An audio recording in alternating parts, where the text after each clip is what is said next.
penso pedagógica, assim. Tem muito a aprender ali dentro do gênero de horror. Então, poder proporcionar um momento assim para a gente debater sobre o cinema de horror, para mim é muito bom, assim, muito satisfatório, gratificante. Sobretudo agora que eu estou debruçando minha pesquisa sobre cinema de horror negro, eu acho que junta duas coisas que eu acho fundamentais, assim, sabe? A dar um espaço para o cinema de horror, que é um cinema que eu acho que tem um potencial imenso e é marginalizado, e principalmente para a gente pensar o lugar do sujeito negro na sociedade brasileira, né? No audiovisual, né? Para pensar como que ele está sendo posto na tela, mas também quem é que está por trás, quem é que está dirigindo, roteirizando, quem é a equipe que está trabalhando. Porque, querendo ou não, a percepção de um diretor negro, né, em termos de vivência, bagagem cultural, até mesmo a pessoa que faz maquiagem, ela vai ter um outro olhar, sabe?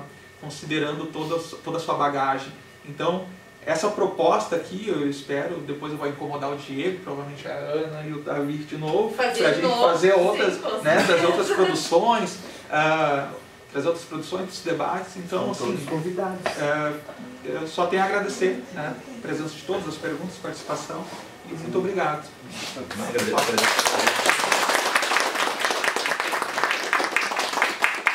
Uma pergunta para vocês dois, qual é o filme que vocês consideram mais assustador para vocês, que é aquele que mexe realmente, faz vocês se cagarem de medo? Te dizer um só é complicado, mas um filme, para mim, todo e qualquer filme de seita, Bebê de Rosemary, para mim é uma coisa muito assustadora. É muito assustador.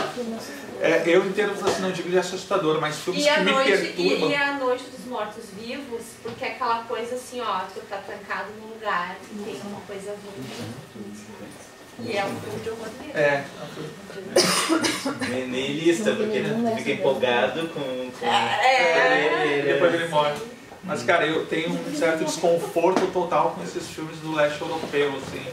Cinema de horror, eu fico perturbado, eu fico pensando depois. Alguns japoneses. Alguns japoneses, assim.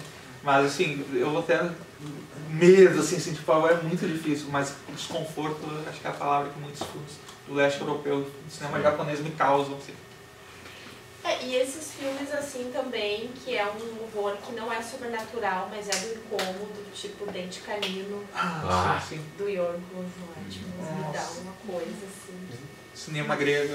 É uma coisa mais profunda, te mexe mais lá no íntimo, assim, no teu inconsciente, te dá esse tipo de filme. O Midsommar que me gerou muito desconforto vendo, assim. Também. Depois que eu terminei de ver, eu tive que botar uma coisa mais animada, colorida, porque gerou bastante desconforto. Sim.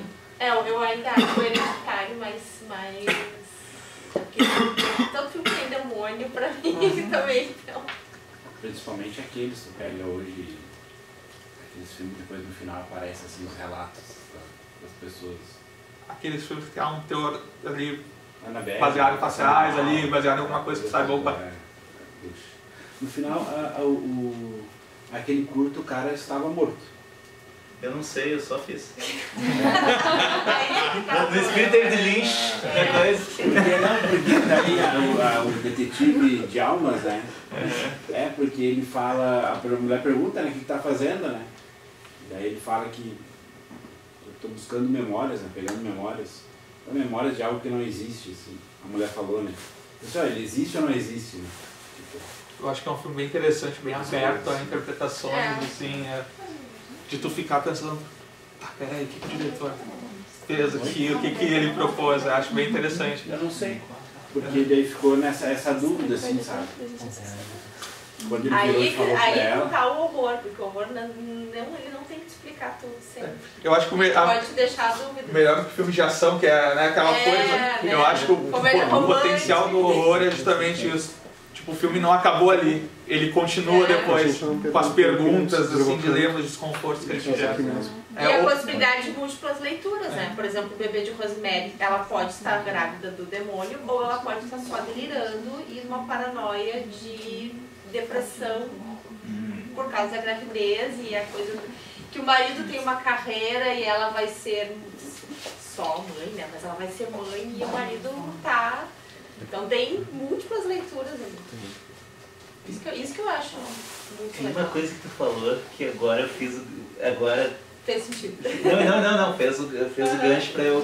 Sim. Tu falaste da questão do horror, permitir colocar muitas informações que são de discussão de cunho social. Sim. E muito, isso é uma coisa que eu acho que vem muito de...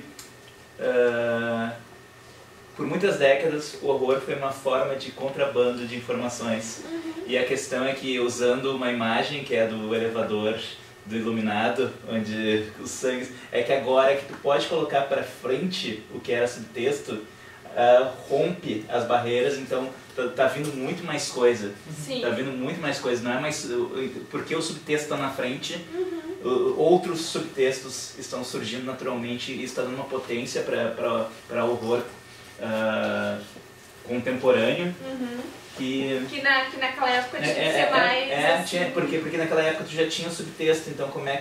O subtexto já tá ali o tempo inteiro batendo contra a porta, sabe? E qualquer coisa que tu colocasse a mais poderia parecer um exagero.